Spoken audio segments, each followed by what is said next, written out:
Lemmikloomapidamine, nagu iga teine inimtegevus, kahjustab meie keskkonda. Keegi peab ju lemmikule asju tootma ja toidu ka valmistama. Sellepärast ongi väga tore rääkida, et just nagu inimene saab poest osta puhast toitu, tehakse seda tänapäeval ka meie lemmikloomadele. Asume rääkima loomatoidust, mis on väikese keskkonna jalajäljega. Tere, Kairi! Kui populaarsed on keskkonnasõbralikult toodetud loomatoidud täna ühe lemmikloomapoe klientide hulgas?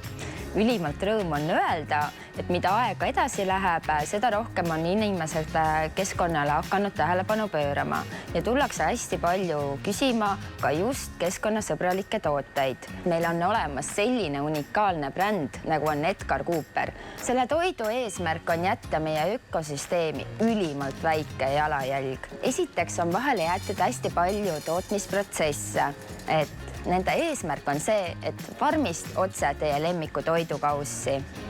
See siis tähendab seda, et liha kasvatatakse kuskil keskkonnasõbralikus kohas, seda ei külmutata vahepeal, vaid ta siis läheb otse tehasesse, kus sellest valmib koeratoit. Liha, mis koeratoit sisaldab, kasvatatakse vabapidamisel ja kalad püütakse jätkusuutlikul moel, et hoida meie merede ökosüsteemi.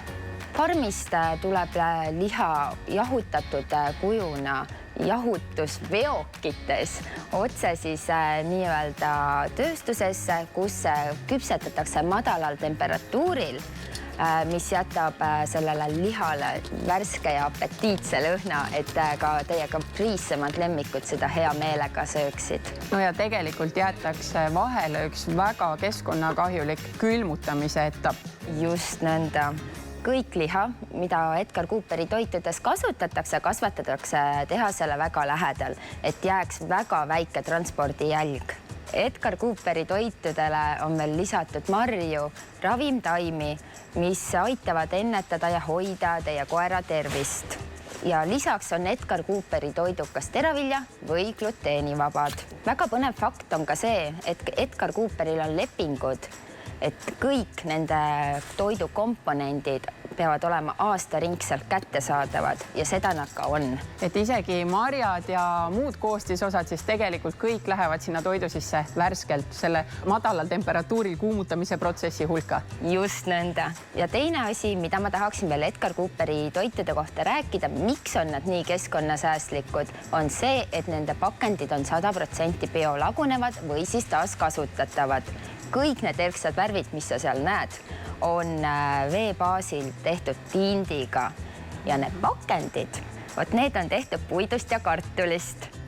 Kas Edgar Cooper on ainult koerasõprade lemmikkeskkonnasäästlik bränd või leiavad ka kassi inimesed midagi? Absoluutselt sellepärast, et meil on pakkuda kassidele, koertele nii konserve, kuivtoite.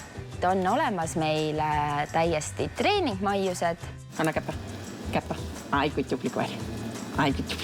Siuksed väiksed ampsud, mis ei määri teie taskuid ja on ka preemiamaiuseks vinnutatud veiseliha, mis maitseb koerale ülihea. Ja üks äge toode on veel, et ennem kui te Petsiti kauplusest lahkute, siis kassa juures on meil olemas Edgar Cooperi maiuse batoonid, mis on kõrge proteiinisisaldusega, nii et kui olete pikemal jalutuskäigul, koeral kõht natukene tühi, annate talle mõnusa energiapuusti. Peale selle, et Edgar Cooperi eesmärk on jätta meie ökosüsteemi väga väike jalajälg, nende pakendid on taaskasutatavad, biolagunevad, annetavad nad ka 10% oma kasumist abivajavatele loomadele.